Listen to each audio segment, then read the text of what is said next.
Video like जरूर कर लीजिए और ऐसे वीडियो लगातार फ्री में पाने के लिए चैनल को तुरंत सब्सक्राइब कर लीजिए और बेल आइकन को जरूर टैप कर लीजिए ताकि आगे भी सारे वीडियो आपको मिलते रहे। यूट्यूब में फॉलो करते हैं तो प्लीज ये वाला फ्री टेलीग्राम चैनल जरूर ज्वाइन कर लीजिएगा। सारे नोटिफिकेशन सारे अपडेट यहीं पे आते हैं, ध्यान रखिए। नमस्कार साथियों, स्वागत है आप सभी का बीईओ की डिवाइस सीरीज में। डिवाइस सीरीज में आज जो टॉपिक हम कवर करेंगे वो है फंडामेंटल राइट। बहुत ही ज़्यादा इंपॉर्टेंट है और यहाँ से पेपर में सवाल आता ही आता है। अगर आप प्रीवियस ईयर पेपर लगाएंगे और मैं भी इस टॉपिक के ख़त्म होने के बाद इस टॉपिक से जुड़े किस तरीके के सवाल आते हैं वो भी मैं आपको करवाऊँगा, ठीक है।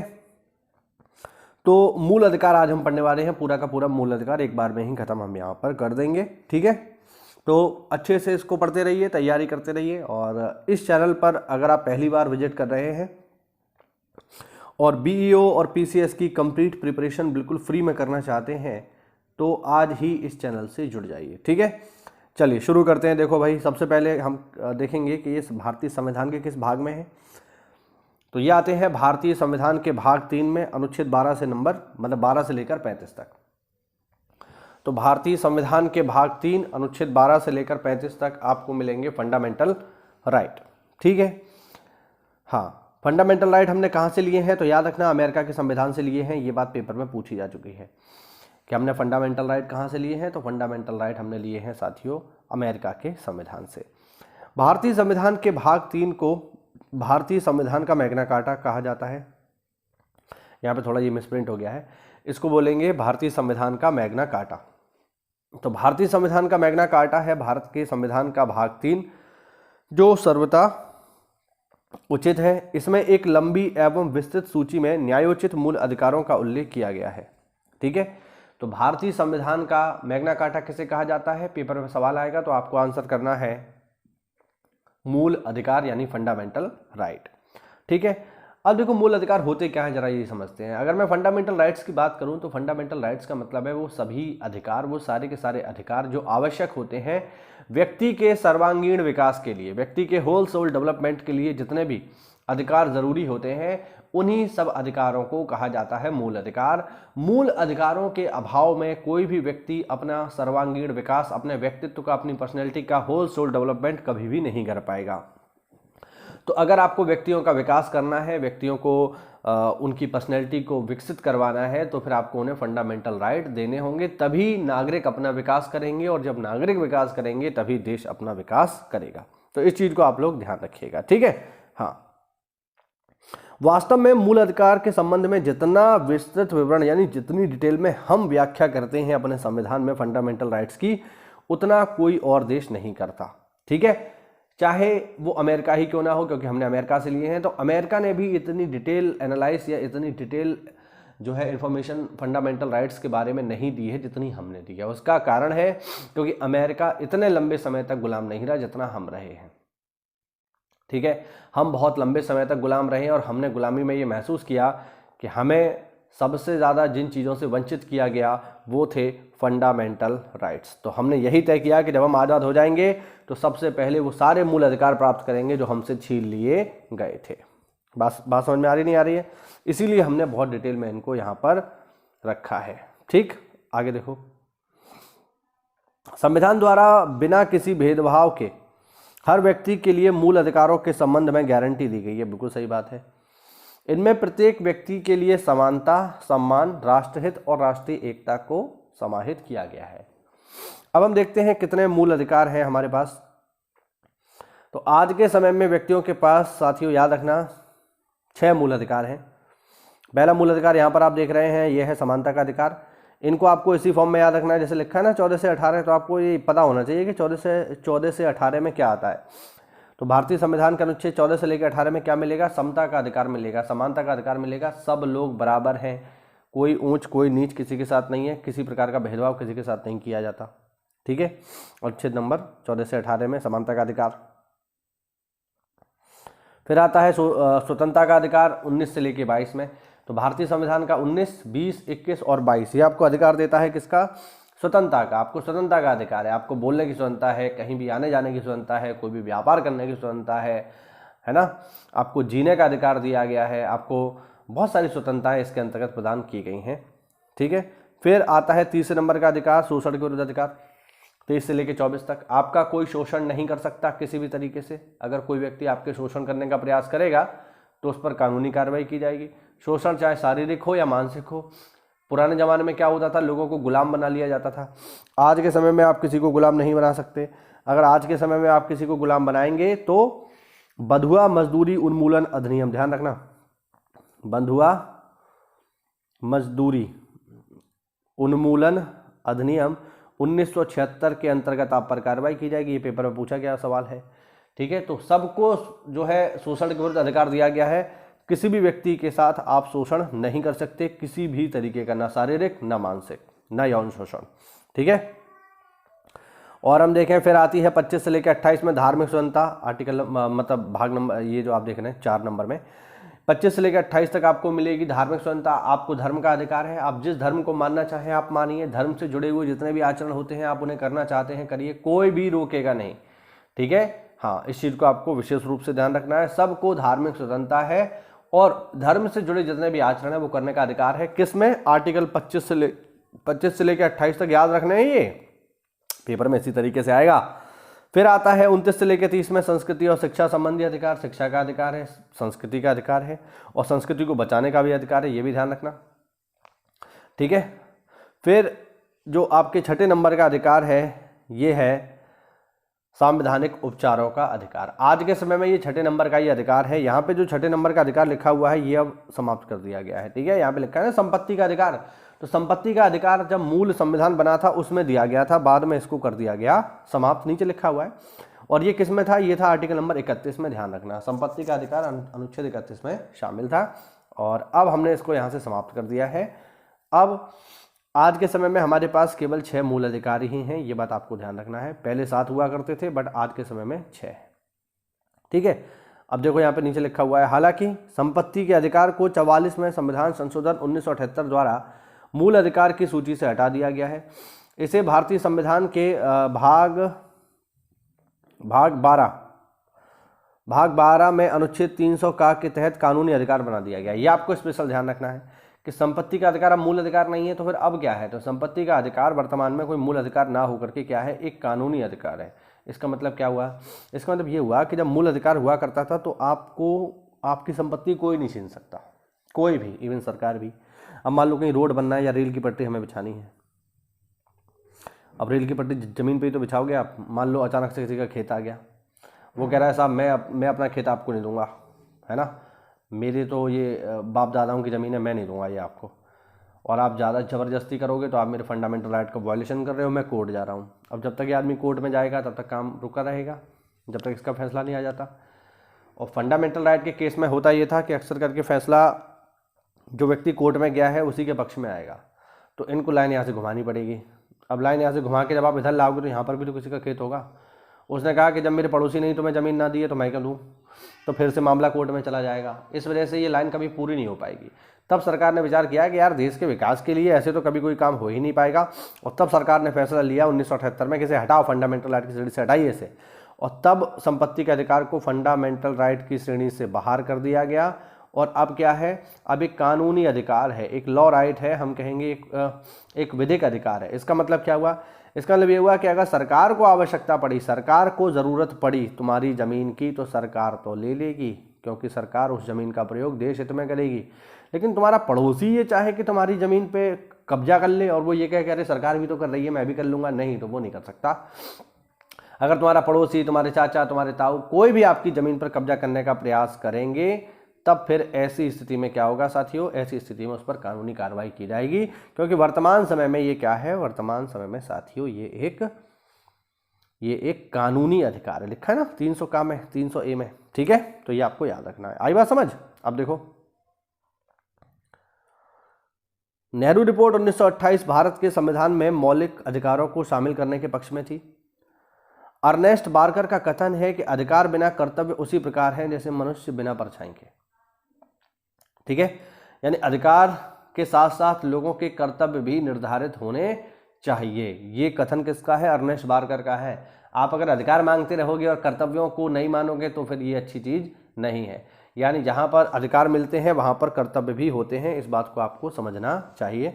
इसीलिए स्पाइडरमैन मूवी में एक कोट है कि great power comes with great responsibility, यानी जब आपको बड़ी ताकत दी जाती है तो बड़ी जिम्मेदारी भी दी जाती है, ध्यान रखिएगा।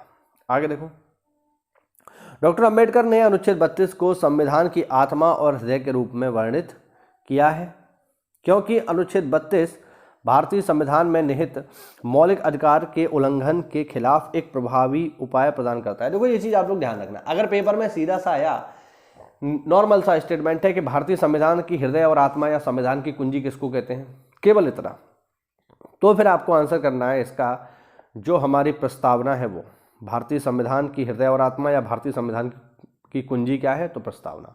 लेकिन अगर उसने यहाँ पे नाम जोड़ दिया डॉक्टर अंबेडकर का कि डॉक्टर अंबेडकर ने किसको कहा है भैया, तो डॉक्टर अंबेडकर का नाम आते ही इसका जवाब फिर होगा आर्टिकल नंबर 32। ये आपको याद रखना है, ठीक है।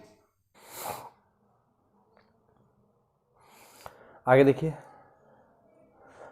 मूल अधिकार असीमित नहीं है। असीमित मतलब ऐसा नहीं है अनलिमिटेड है, आपके मन में जो आएगा वो आप करोगे।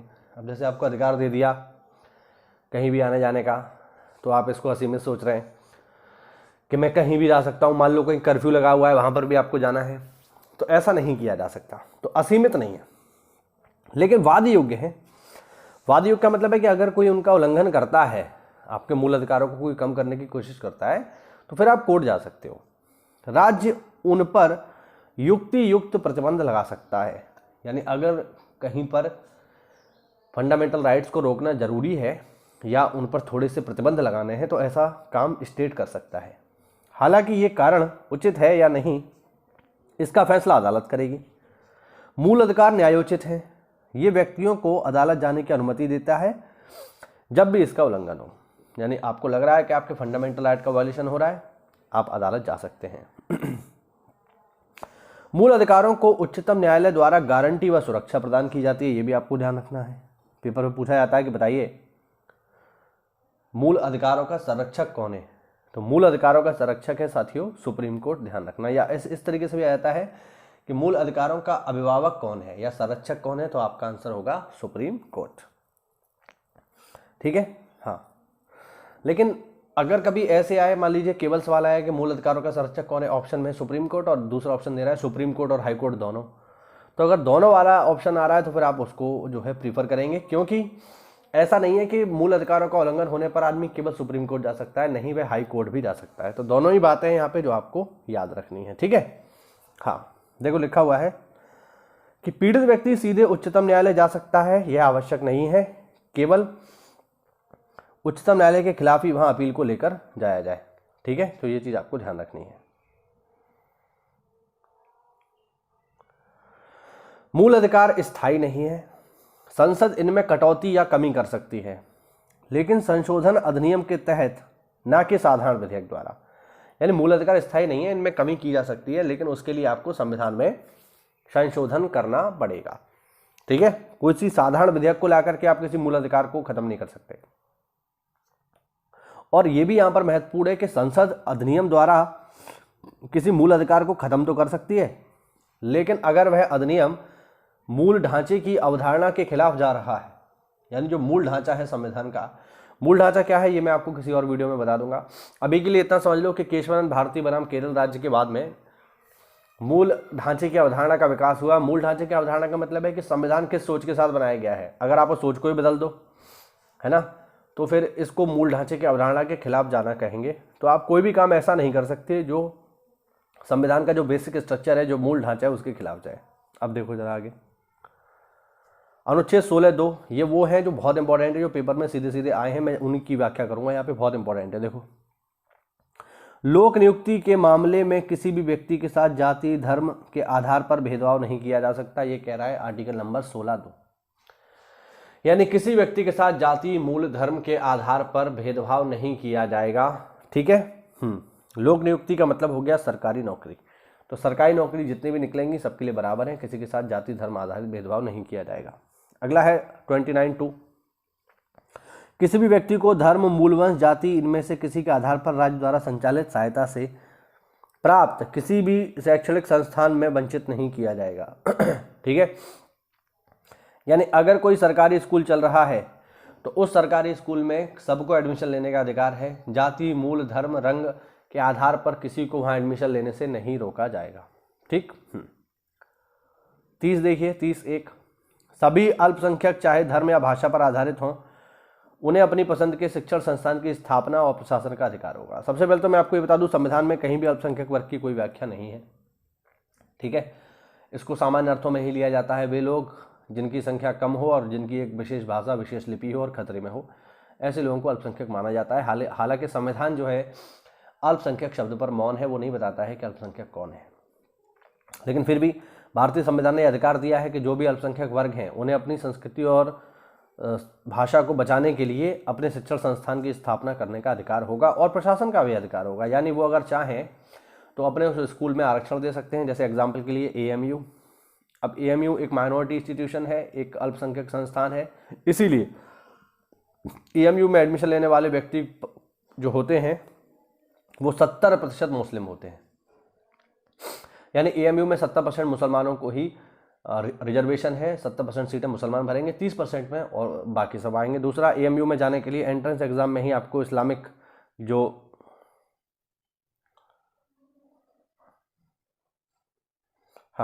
AMU में जाने के लिए जो इस्लामिक कल्चर है वो आपको पढ़ना ही पड़ेगा, उसको पढ़ना ही पड़ेगा, उससे आप बच नहीं सकते, उससे पेपर में सवाल आएंगे। तो बिना इस्लामिक कल्चर को पढ़े आप उसमें एडमिशन ले ही नहीं सकते, क्योंकि ये उनका फंडामेंटल राइट है। ठीक है, आगे देखो 31(1) किसी भी व्यक्ति को उसकी संपत्ति से विधि के प्राधिकार द्वारा, मतलब विधि के प्राधिकार के बिना वंचित नहीं किया जाएगा। ये आर्टिकल 31 है, वही संपत्ति का अधिकार है जो मैंने आपको बताया। अब देखो, मौलिक अधिकार पूर्णतः नैसर्गिक का मतलब होता है प्राकृतिक, यानी नेचुरल है, नैसर्गिक और अप्रत्यदेय की श्रेणी में आते हैं, यानी पूरी तरह से नेचुरल है। ठीक है, आपको ये बात पता होनी चाहिए। आपातकालीन स्थिति में ही आर्टिकल 358 और 359 के प्रावधानों के अंतर्गत ही मूल अधिकारों का निलंबन किया जा सकता है। यानी नॉर्मल कंडीशन में कभी भी मूल अधिकार सस्पेंड नहीं होते हैं। अगर कोई आपातकालीन स्थिति आ जाए, ठीक है, कोई इमरजेंसी हो गई, युद्ध हो गया किसी के साथ, हमने किसी पर युद्ध कर दिया, किसी ने हमारे ऊपर हमला कर दिया, आंतरिक अशांति हो जाए, गृह युद्ध हो जाए, तब जाकर के इनको निलंबित किया जा सकता है। ठीक है, आगे देखो, मौलिक अधिकारों को न्याय योग्य यानी वाद योग्य के रूप में संविधान में रखा गया है, यानी ये कोर्ट में ले जाए जा सकते हैं, लोग लेके जाते हैं। भारतीय संविधान में दिए गए मूल अधिकारों की तुलना अमेरिका के अधिकार बिल से की जाती है, ध्यान रखना। भारतीय संविधान में मौलिक अधिकारों के संरक्षण का दायित्व न्यायपालिका के पास है, जैसा कि मैंने बताया आपको ऊपर। भारतीय संसद द्वारा निर्मित सिविल अधिकार संरक्षण अधिनियम 1955 के अंतर्गत भारतीय समाज में अस्पृश्यता को दंडनीय अपराध घोषित किया गया है। ये तो आपको ध्यान रखना ही है, सिविल अधिकार संरक्षण 1955। इसके अलावा अगर आप किसी भी व्यक्ति के साथ, ये आर्टिकल 17 में है, ध्यान रखना, अगर आप किसी व्यक्ति के साथ जाति संबंधी छुआछूत भेदभाव करोगे तो फिर आप पर SC/ST एक्ट 1989 के अंतर्गत भी कार्यवाही की जाएगी, ध्यान रखना। यानी अगर किसी अनुसूचित जाति के व्यक्ति को तुमने जाति को लेकर के कोई जो है प्रताड़ना दी या उसके साथ जातिगत संबंधी भेदभाव किया, तो वह व्यक्ति आपके ऊपर अनुसूचित जाति और जनजाति अत्याचार निवारण अधिनियम 1989 के अंतर्गत कार्रवाई कर सकता है। ये बात पेपर में पूछी जा चुकी है। ये एक्ट कब आया है, स्पेशल ध्यान रखना। तो SC/ST के संरक्षण से 2 एक्ट है, एक तो यही है सिविल अधिकार संरक्षण अधिनियम 1955 और एक है ये वाला 1989 वाला। आगे देखो, भारतीय संविधान के अनुच्छेद 21 में प्रयुक्त दैहिक स्वतंत्रता शब्दावली में संचरण अथवा अर्थात कहीं भी आने जाने की अथवा विदेश भ्रमण की भी स्वतंत्रता प्राप्त है। तो आर्टिकल के समय जीने का अधिकार देता है। जीने के अधिकार में ऐसा नहीं है कि आपको कमरे में डाल के बंद कर दिया, जिंदा तो हो, नहीं, आपको पूरे गरिमापूर्ण जीवन जीने का अधिकार है, सारे अधिकारों के साथ, सारी सुविधाओं के साथ। ठीक है, इसके अंतर्गत अगर कोई व्यक्ति विदेश जाना चाहता है तो बिल्कुल जा सकता है। भारतीय संविधान के 44वें अधिनियम 1978 द्वारा, 44वें संशोधन अधिनियम 1978 द्वारा संपत्ति के मूल अधिकार को मूल अधिकार की श्रेणी से हटा करके 300 काम में विधिक अधिकार की श्रेणी में डाल दिया है। सही बात है, हम पढ़ चुके हैं। मूल अधिकारों के न्यायिक संरक्षण हेतु अनुच्छेद 32 के अंतर्गत सुप्रीम कोर्ट और 226 के अंतर्गत हाई कोर्ट को शक्ति प्रदान की गई है। यानी अगर कोई भी आपके मूल अधिकारों का उल्लंघन करता है तो आप आर्टिकल 32 के अंतर्गत सीधे सीधे सुप्रीम कोर्ट जा सकते हैं और आर्टिकल 226 के अंतर्गत आप हाई कोर्ट की शरण ले सकते हैं। ध्यान रखना, ये दोनों ही इंपॉर्टेंट है। ठीक है, 32 के तहत आप सुप्रीम कोर्ट जाएंगे, 226 के तहत हाई कोर्ट जाएंगे मूल अधिकारों का उल्लंघन होने पर। ठीक, आगे देखो।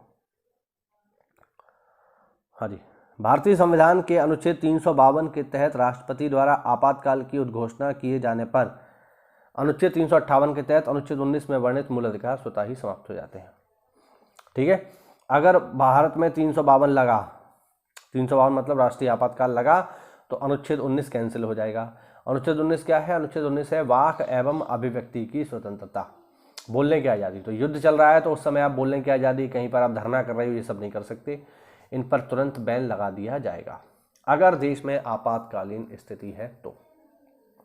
ठीक है, ये आपको स्पेशली याद रखना है कि अगर देश में आपातकालीन स्थिति है तो अनुच्छेद 19 अपने आप कैंसिल हो जाएगा। अनुच्छेद 19 है बोलने की आज़ादी, वाक एवं अभिव्यक्ति की स्वतंत्रता। अब युद्ध हो रहा है, तुम भारत सरकार के खिलाफ ही जो है धरने पे बैठ गए, है ना, आंदोलन कर रहे हो, तो सरकार की मुसीबत और बढ़ा रहे हो, तो ये सब काम आप नहीं कर पाएंगे। आई बात समझ? आगे देखो। अनुच्छेद 20 और 21 को छोड़कर अन्य सभी मूल अधिकारों को निलंबित करने की शक्ति राष्ट्रपति के पास 359 में प्राप्त है। ये ध्यान रखना इंपॉर्टेंट बात है। यानी दो ही आर्टिकल ऐसे हैं, अनुच्छेद 20 और 21, जो कभी कैंसिल नहीं होते हैं। ध्यान रखना, आर्टिकल नंबर 20 और 21 ऐसे आर्टिकल हैं जो कभी कैंसिल नहीं होंगे, चाहे कुछ भी हो जाए। बाकी सारे अधिकार कैंसिल हो जाएंगे, 19 भी कैंसिल हो जाएगा। ठीक है, बाकी सब कैंसिल हो सकते हैं, बट 20-21 नहीं होगा। 20-21 क्या है? 20 है अपराधों के लिए दोष सिद्ध के संबंध में संरक्षण, और 21 है जीवन की आज़ादी। तो ये कभी कैंसिल नहीं होते हैं, आप इनको हमेशा बनाए रखेंगे, सरकार चाहे कितनी भी मुसीबत में हो, बट ये कैंसिल नहीं होंगे। उच्चतम न्यायालय, अच्छा ये देखिए, भारतीय संविधान में 44वें संशोधन के पश्चात 20-21 के अंतर्गत प्राप्त मूल अधिकारों को निलंबित नहीं किया जा सकता। वही जो मैंने आपको बताया। उच्चतम न्यायालय और उच्च न्यायालय विधानमंडलों द्वारा पारित ऐसे किसी भी अधिनियम को असंवैधानिक घोषित कर सकते हैं जो मूल अधिकारों के उपबंध की असंगति में है। यानी अगर भारत सरकार कोई ऐसा कानून बनाए जो मूल अधिकारों को कम कर रहा हो, तो सुप्रीम कोर्ट कैंसिल कर देगा। ठीक है, और अगर राज्य सरकार यानी राज्य विधानसभा विधानमंडल मिलकर के कोई ऐसा कानून बनाए जो मूल अधिकारों को कम करना हो, तो हाई कोर्ट कैंसिल कर देगा। तो ध्यान रखना, भारत में कोई भी कानून ऐसा नहीं बनाया जा सकता जो मूल अधिकारों को किसी भी सीमा तक कैंसिल कर रहा हो। सेवा के अधिकार की अवधारणा 1991 में ग्रेट ब्रिटेन में प्रारंभ हुई। इसका तात्पर्य उस अधिकार से है जिसके तहत राज्य एक निश्चित अवधि के अंदर लोक सेवाएं देने की गारंटी देता है। इसे सिटीजन चार्टर भी कहते हैं। भारत में केंद्रीय स्तर ऐसा कानून बनाने का प्रयास the right of the citizen for time boundary delivery of goods and services and redressal of their grievances bill 2011 के माध्यम से रखा गया था, किंतु यह पारित नहीं हो सका। हालांकि मध्य प्रदेश सेवा का अधिकार अधिनियम लागू करने वाला देश का पहला राज्य बना। ध्यान रखना, सेवा का अधिकार अधिनियम लागू करने वाला भारत का पहला राज्य कौन सा है? MP। इसने यह कानून 18 अगस्त 2011 को लागू किया। दूसरा स्थान बिहार का है, जहां पर 25 जुलाई 2011 से लागू है। आगे देखो, आगे बधुआ मजदूरी उन्मूलन अधिनियम, मैंने ऊपर बताया आपको। बधुआ मजदूरी उन्मूलन अधिनियम संसद में 1976 में पारित किया गया, जिसका उद्देश्य था केवल बधुआ श्रमिकों को मुक्त करना नहीं, बल्कि उनके पुनर्वास की व्यवस्था करना भी इसका लक्ष्य है। यानी बधुआ मजदूरी उन्मूलन अधिनियम के अंतर्गत जो बधुआ मजदूर है उनको तो वहां से हटाया ही जाएगा, प्लस उनके पुनर्वास, यानी अब वो क्या करेंगे, तो उनको अन्य जगह बसाने की या अन्य काम देने की व्यवस्था भी अधिनियम करता है। ICCPR international convention on civil and political right के अनुच्छेद 24 द्वारा बाल अधिकारों को सुरक्षित किया गया है। ठीक है, अनुच्छेद 24 में क्या है? अनुच्छेद 24 में है बालकों को बाल मजदूरी नहीं करवाई जाएगी। बालकों को किसी भी खतरनाक जगह पर, कारखाने इत्यादि में काम नहीं करवाया जा सकता। बेसिकली जो बाल श्रम है उसको बैन करने की बात यहाँ पर की गई है 1986 में। उल्लेखनीय है कि भारत के संविधान का अनुच्छेद 24 द्वारा भी बाल अधिकारों को सुरक्षित किया गया है।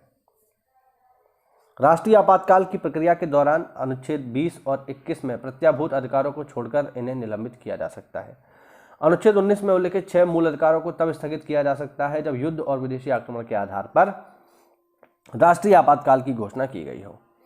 इन्हें सशस्त्र विद्रोह के आधार पर स्थगित नहीं किया जा सकता। तो ये बात आपको ध्यान रखनी है। आर्टिकल 19 तब कैंसिल होगा जब युद्ध या विदेशी आक्रमण हो। ठीक है, सशस्त्र विद्रोह के आधार पर आर्टिकल नंबर 19 कैंसिल नहीं होगा।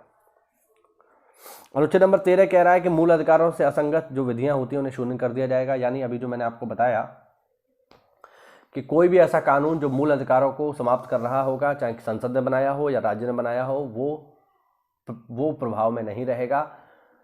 भारतीय संविधान का अनुच्छेद नंबर 13 उसे स्वयं समाप्त कर देगा सुप्रीम कोर्ट और हाई कोर्ट की सहायता से। ठीक है। अनुच्छेद 14 में कहा गया है कि भारत राज्य क्षेत्र में किसी भी व्यक्ति को विधि के समक्ष समानता, ये देखिए अनुच्छेद नंबर 14 में कहा गया है कि भारत राज्य क्षेत्र में किसी भी व्यक्ति को विधि के समक्ष समानता से या विधियों के समान संरक्षण से वंचित नहीं किया जाएगा। अनुच्छेद 14 कह रहा है सब लोग एक बराबर हैं, किसी के साथ भेदभाव नहीं किया जाएगा। ये कह रहा है आर्टिकल नंबर 14। ठीक है ना। और ये सब पर लागू है, ये भारतीय नागरिकों पर भी लागू है और जो भारत में विदेशी लोग हैं उन पर भी ये लागू होता है। ठीक है ना। विधि के समक्ष समानता का विचार ब्रिटिश मूल का है, जबकि विधियों के समान संरक्षण को अमेरिकी संविधान से लिया गया। ये लाइन ध्यान रखना, विधि के समक्ष समानता का अधिकार ब्रिटेन का है और विधियों के समान संरक्षण को अमेरिका के संविधान से ग्रहण किया गया है। ठीक है। चलिए थोड़ा सा और देखते हैं।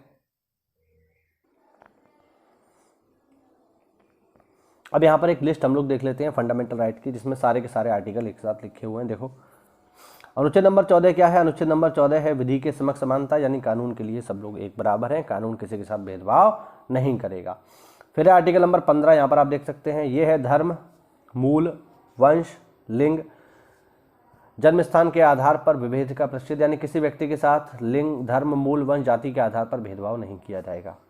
अनुच्छेद नंबर 16 है लोक नियोजन के अवसर में समानता, सब लोग एक बराबर हैं, किसी के साथ सरकारी नौकरियों में भेदभाव नहीं किया जाएगा धर्म, मूल, वंश, जाति के आधार पे। अनुच्छेद नंबर 17 है अस्पृश्यता का अंत, यानी छुआछूत का अंत, किसी के साथ छुआछूत संबंधी भेदभाव नहीं किया जा सकता और अगर कोई छुआछूत संबंधी भेदभाव करेगा खासकर SC ST के साथ तो उसके ऊपर कानूनी कार्रवाई की जाएगी, जैसा कि मैंने आपको ऊपर बताया, सिविल अधिकार संरक्षण 1955 और SC ST प्रिवेंशन एक्ट 1989। ठीक। अनुच्छेद नंबर 18 है साथियों सेना या विद्या संबंधी सम्मान के सिवाय सभी उपाधियों पर रोक। अनुच्छेद नंबर 18 उपाधियों का अंत करता है। भारत में किसी व्यक्ति को अब जो उपाधियों की जब बात आती है तो या तो उपाधि देगी सेना, ठीक है, सेना मतलब जैसे कैप्टन है, जनरल है, मेजर है, ये सब सेना की उपाधियां होती हैं, ये देने का अधिकार है। इसके अलावा शिक्षा के क्षेत्र में आपको उपाधि मिल सकती है, जैसे आपने PhD कर लिया तो डॉक्टर आपको उपाधि मिलेगी, आप इसे यूज़ करेंगे। आपने आचार्य कर लिया संस्कृत में तो आचार्य की उपाधि मिलेगी। तो ये लोग उपाधि दे सकते हैं। इनके अलावा अगर कोई उपाधि देता है तो वो मान्य नहीं होगी। जैसे पहले उपाधियां चलती थी राय बहादुर, है ना, अंग्रेजों के समय में नवाब साहब, नाइटहुड की उपाधि दी जाती थी, नाइटहुड, है ना, नाइटहुड की उपाधि दी जाती थी, सर की उपाधि दी जाती थी, अंग्रेज देते थे। इन सबको हमने खत्म कर दिया है। अब भारत में उपाधि कौन देगा? तो या तो सेना या फिर विद्या यानी शिक्षा के क्षेत्र में। अनुच्छेद नंबर 19 है बोलने की आज़ादी, जैसा कि मैंने आपको पहले भी बताया है। 20 क्या है? 20 है अपराधों के लिए दोष सिद्धि के संबंध में संरक्षण। 21 है जीने की आज़ादी, ध्यान रखना। और इसी में आता है 21A, बहुत ही इंपॉर्टेंट। 21A है शिक्षा का अधिकार, ध्यान रखना। 6 से 14 वर्ष तक के बच्चों को अनिवार्य और मुफ्त शिक्षा का प्रावधान आर्टिकल नंबर 21A में है। और आपको ये भी ध्यान रखना है, इसको जोड़ा गया है 86वें संविधान संशोधन 2002 के माध्यम से। बहुत इंपॉर्टेंट है ये। 6 से 14 वर्ष तक के बच्चों की शिक्षा का अधिकार आर्टिकल 21A में कब जोड़ा गया? 86वें संविधान संशोधन 2002 में, कई बार एग्जाम में आ चुका है। ठीक है, आगे देखो। 22 है कुछ दशाओं में गिरफ्तारी और निरोध से संरक्षण। अनुच्छेद 23 है बलाश्रम का प्रतिषेध, यानी बेगारी यानी बधुआ मजदूरी। ये मैंने ऊपर आपको बताया कि बधुआ मजदूरी समाप्त की जा चुकी है। आर्टिकल नंबर 24 है कारखानों में बच्चों को नहीं लगाया जाएगा, बाल मजदूरी को रोकने के लिए है। आर्टिकल नंबर 25 है धर्म को अबाध रूप से मानने की स्वतंत्रता, आर्टिकल नंबर 25। आर्टिकल नंबर 26 है धार्मिक कार्यों के प्रबंधन की स्वतंत्रता, धर्म से जुड़े कार्य आप आसानी से कर पाएंगे। आर्टिकल नंबर 27 है धर्म की अभिवृद्धि में करों को ना देने की स्वतंत्रता, आप देना चाहें दें, यानी कोई धार्मिक कार्य हो रहा है वहाँ पर आप कर देना चाहें, आपका मन है पैसे देने का तो दीजिए, नहीं मन है मत दीजिए। आर्टिकल नंबर 28 है कि शिक्षण संस्थानों में धार्मिक उपासना में उपस्थित होने की स्वतंत्रता, यानी अगर आप किसी स्कूल में पढ़ रहे हैं और उसमें कोई धार्मिक शिक्षा दी जा रही है तो उसमें आप उपस्थित होना चाहें तो हो सकते हैं, नहीं होना चाहें ना हो सकते हैं। दूसरा नियम यह है कि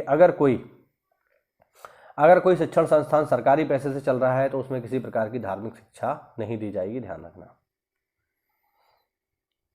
आगे आता है आर्टिकल नंबर 29, अल्पसंख्यक की भाषा लिपि संस्कृति की सुरक्षा का अधिकार। जितने भी अल्पसंख्यक लोग हैं उनको अपनी भाषा लिपि संस्कृति को बचाने का पूरा पूरा अधिकार है। इसके लिए क्या कर सकते हैं, इसके लिए आर्टिकल नंबर 30 के अंतर्गत उनको शिक्षण संस्थाओं की स्थापना का अधिकार दे दिया गया है।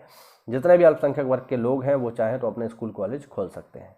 और 31 नंबर जो है संपत्ति का अधिकार था, जिसको हमने हटा दिया 44वें संविधान संशोधन 1978 के अंतर्गत। और लास्ट में है आर्टिकल नंबर 32 जो कि है संवैधानिक उपचारों का अधिकार, जिसके अंतर्गत मूल अधिकारों का हनन होने पर आप सुप्रीम कोर्ट जा सकते हैं। ठीक है, चलिए बाकी आप इसमें एक लाइन इसको पढ़ लेना, मैं थोड़ा टिक कर देता हूँ, इसको आप पॉज करके आसानी से पढ़ लेना। ठीक है, एक ये वाला पॉइंट पढ़ लेना। ये सब मैंने ऊपर हालांकि बता दिया है, लेकिन बस थोड़ा सा इनमें और डिटेल में है, तो इसको एक बार आप लोग पढ़ लीजिए।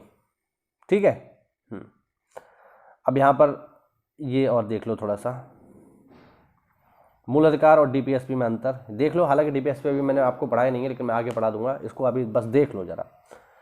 मूल अधिकार नकारात्मक होते हैं, जैसा कि राज्य को कुछ मसलों पर इन्हें कार्य करने से, मतलब राज्य को कुछ मसलों पर कार्य करने से प्रतिबंधित किया जा सकता है। यानी अगर मूल अधिकार और राज्य में कोई टकराव होता है तो मूल अधिकार की सुनी जाएगी, राज्य को रोक दिया जाएगा। ठीक है, जबकि ये सकारात्मक होते हैं। ठीक है, ये न्यायोचित होते हैं, इनके हनन पर कोर्ट जाया जा सकता है। ये गैर न्यायोचित है, इनके हनन होने पर कोर्ट नहीं जा सकते। मूल अधिकार इनका उद्देश्य लोकतांत्रिक राजनीतिक व्यवस्था की स्थापना करना। इनका उद्देश्य है देश में सामाजिक और लोकतांत्रिक, मतलब सामाजिक और आर्थिक लोकतंत्र की स्थापना करना। ये कानूनी रूप से मान्य है, ये नैतिक रूप से मान्य है। ठीक है ना, ये व्यक्तिगत कल्याण को प्रोत्साहन देते हैं, इस प्रकार ये व्यक्तिक हैं। ये समुदाय कल्याण की भावना को प्रोत्साहित करते हैं, अतः ये समाजवादी हैं। मूल अधिकार इनको लागू करने के लिए विधान की आवश्यकता नहीं है, ये अपने आप लागू हैं। इनको लागू करने के लिए विधान की आवश्यकता है, ये अपने आप लागू नहीं है। ठीक है, तो ये इनका अंतर हो गया। अब मैं आपको ले चलता हूं इस टॉपिक से जुड़े हुए प्रीवियस ईयर क्वेश्चन पे। चलिए, अब ये कुछ सवाल हैं जो पीसीएस एग्जाम में पूछे जा चुके हैं, इनको जरा देखते हैं। ठीक है, जैसे अब यहाँ पे पूछ रहा है संपत्ति का अधिकार क्या है, ये मैंने अभी जस्ट आपको बताया। तो संपत्ति का अधिकार क्या है, संपत्ति का अधिकार एक कानूनी अधिकार है, ध्यान रखना। पहले मूल अधिकार हुआ करता था, अब एक कानूनी अधिकार है। नैसर्गिक अधिकार तो बिल्कुल भी नहीं है, क्योंकि नेचुरल नहीं है। वैधानिक का मतलब है कि क्या इसको कानून बना करके दिया गया है, नहीं, ऐसा भी नहीं है। एक मूल अधिकार हुआ करता था, अब इसको खत्म कर दिया, तो इसका करेक्ट आंसर होगा ऑप्शन डी।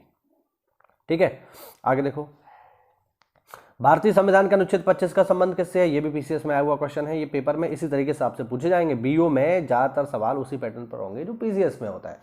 ठीक है, तो बिल्कुल आपको उसी लेवल की ही तैयारी मान के चलिए आप। और बीओ की वैकेंसी, बीओ की जो पोस्ट है ये किसी भी तरीके के पीसीएस से कम भी नहीं है, ध्यान रखना। पूरी सुविधाएं हैं पीसीएस वाली, गाड़ी वाड़ी सब मिलेगा, गाड़ी बंगला सब कुछ। तो आर्टिकल 25 का संबंध किससे है भैया, आर्टिकल 25 का संबंध अभी हमने पढ़ा, ये है धार्मिक की स्वतंत्रता से।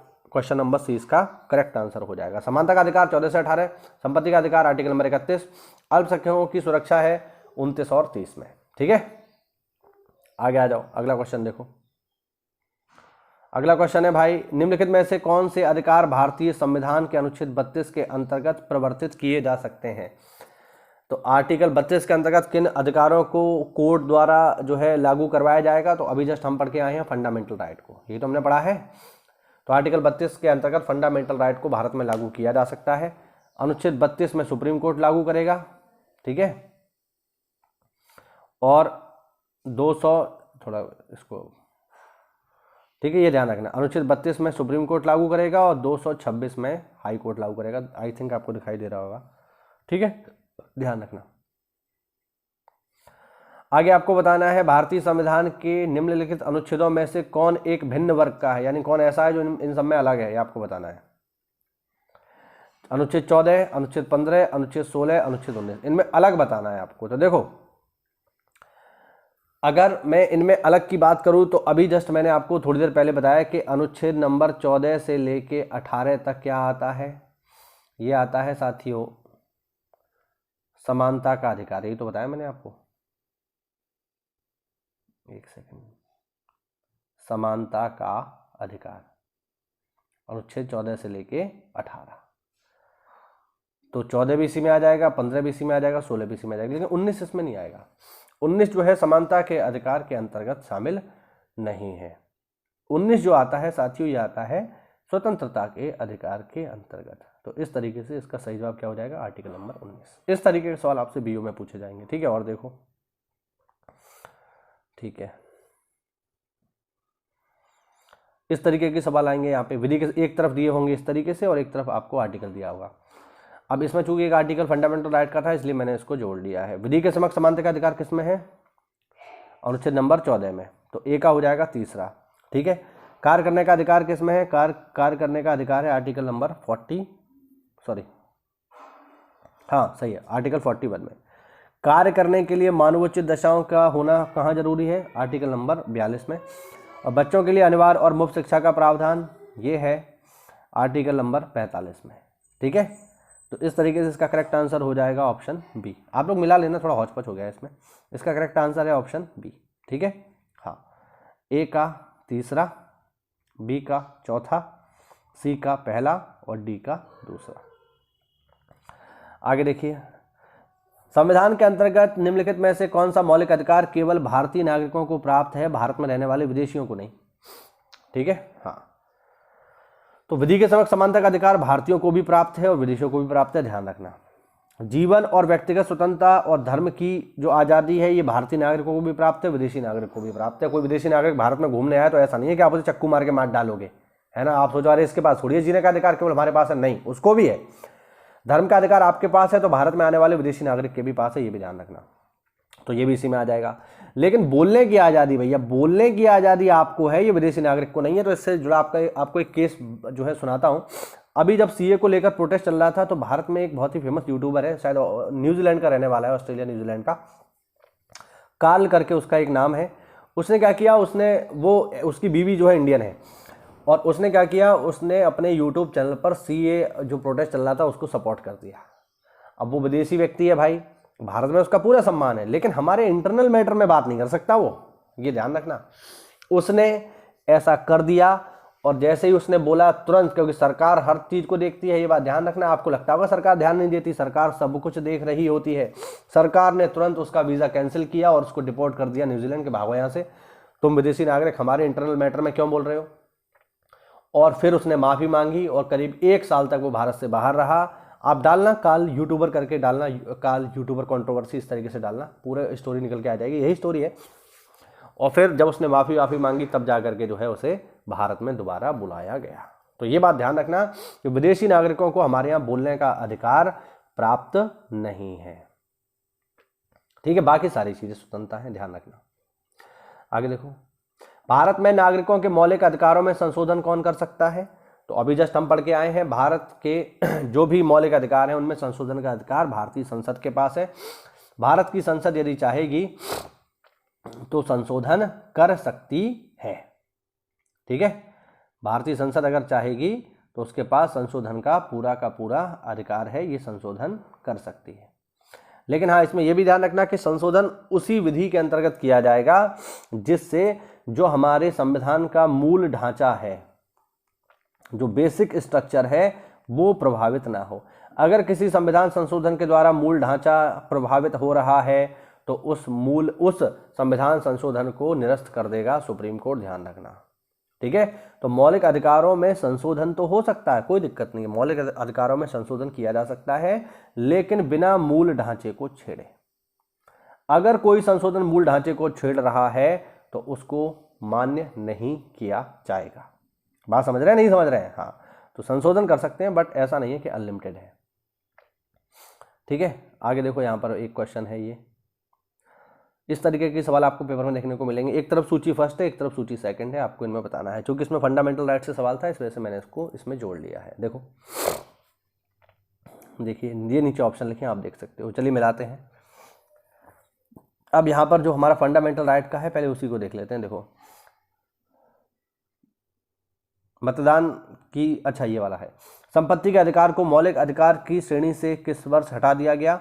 तो अभी हमने देखा कि मौलिक अधिकार की श्रेणी से इसको 44वें संविधान संशोधन के अंतर्गत हटा दिया गया। तो बी का चौथा। ए की बात करेंगे तो ए का है साथियों तीसरा, ठीक है। तीसरे की बात करेंगे, मतदान की आयु 21 से घटाकर 18 कब कर दी गई? 61वें संविधान संशोधन के अंतर्गत। तो सी का पहला। और डी का इसमें होगा, उद्देशिका में पंथ निरपेक्ष शब्द कब जोड़ा गया? 42वें संविधान संशोधन के द्वारा। तो इस तरीके से ये इसका जो है करेक्ट आंसर यहाँ पर हो गया ऑप्शन सी। ए का तीसरा, बी का चौथा, सी का पहला और डी का दूसरा। तो इस तरीके के सवाल आपको पेपर में देखने को मिलेंगे। एक और देख लो। अच्छा, भारतीय संविधान में समानता का अधिकार 5 अनुच्छेदों में है, वो कौन सा अनुच्छेद है? समानता का अधिकार अभी मैंने बताया अनुच्छेद 14 से लेके 18, बी हो जाएगा। और भी देखो, अनुच्छेद 14 में है विधि के समक्ष समानता, 15 में है मूलवंश जाति के आधार पर भेदभाव नहीं किया जाएगा, 16 में है लोक नियोजन के अवसर में समानता, 17 है अस्पष्टता का अंत और 18 है उपाधियों का अंत। ध्यान रखना। तो इसी पैटर्न पर बीओ में सवाल मिलेंगे भाई। मैं अभी बता रहा हूं, अच्छे से बस पढ़ लो यार एक बार, ताकि दिक्कत ना हो। मौलिक अधिकारों को कहां से लिया गया है? तो स्टार्टिंग में हमने पढ़ा, मौलिक अधिकारों को लिया गया है यूएसए से, अमेरिका के संविधान से लिया गया है। ऑप्शन ए इसका बिल्कुल करेक्ट है। ठीक है, एक और देख लो।